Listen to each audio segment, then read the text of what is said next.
All right, hello wine drinking people. Today is Tuesday, the 21st of February. And man, we've had so many great once-in-a-lifetime events already this year. We had one couple that's been to all three of them, and they just said, man, how many more are you going to do? And I said, as many as I can, because life is short, folks. You need to drink hard.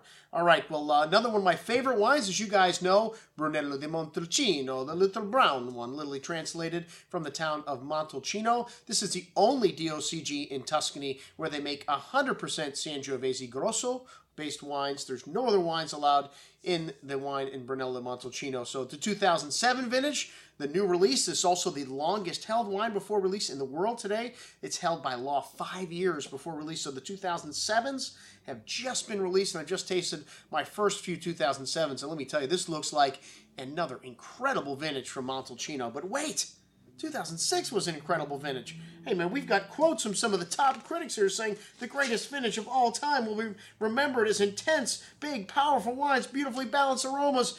One of the greatest vintages of all time. James Suckling, Antonio Galloni from the Wine Advocate, two of the world's leading authorities, just raved about this 2006 vintage, and it is all that. Every 2006 that I've had, fantastic wines. And the thing about Brunello, even though it's released after 5 years, it still needs another 10 or 15 years in the bottle after that to reach the peak of its maturity. And you just have to be patient if you love wines like Brunello. And Sangiovese, to me, one of the greatest of all the red varietals. And it's some people compare it to Pinot Noir because you can produce this light and perfumed wine with an incredible amount of, even though it's not intensely colored, a lot of flavor.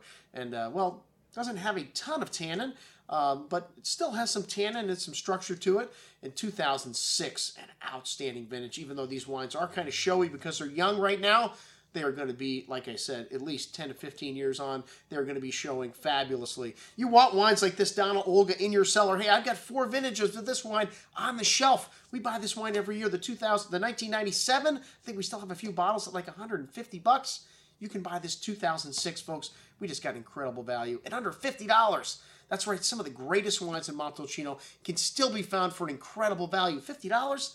That is dirt cheap for a wine you can keep 15, 20 years in your cellar. Just continues to improve as this 2006 will. This wine has got lovely balance. This is an elegant style of Brunello. Donna Olga always shows really well. Young red cherry, wild strawberry fruit, a full complement of that lovely fresh cut flower and underbrush nuance you get from wines from Montalcino. Hints of menthol, black spices, a little porcini mushroom there. Lovely balance and freshness on the tongue with that lovely forward fruit showing through. A really seductive and drinkable style of Brunello, but has the structure to go, like I said, at least 10 to 15 years in your cellar. Donna Olga is all about quality, and so is the Centolani winery. This is the parent company, and this company has several hundred acres in Montalcino. They're originally from Naples. Very wealthy family. You know, they could have bought any estate, but they did quite a bit of research before they settled in 1981.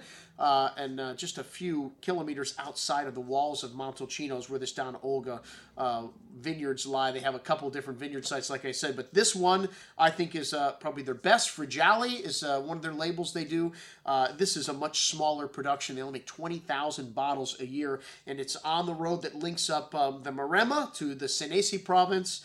And like I said, they just make 20,000 bottles, which is about 2,000 cases of this wine, and kind of a combination, well, Olga Peluso, the owner's name, and Donna.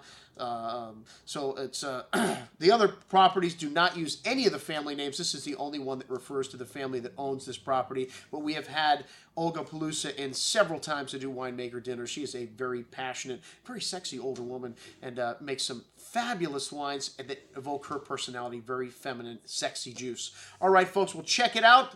Donna Olga, 2006, as well as all the older vintages of Donna Olga on this offering. And hey, I've included all the 2006 Brunellos as well. I'm your host, Andrew Lampasoni, signing off for the Wine Watch, saying remember, always drink the good stuff first.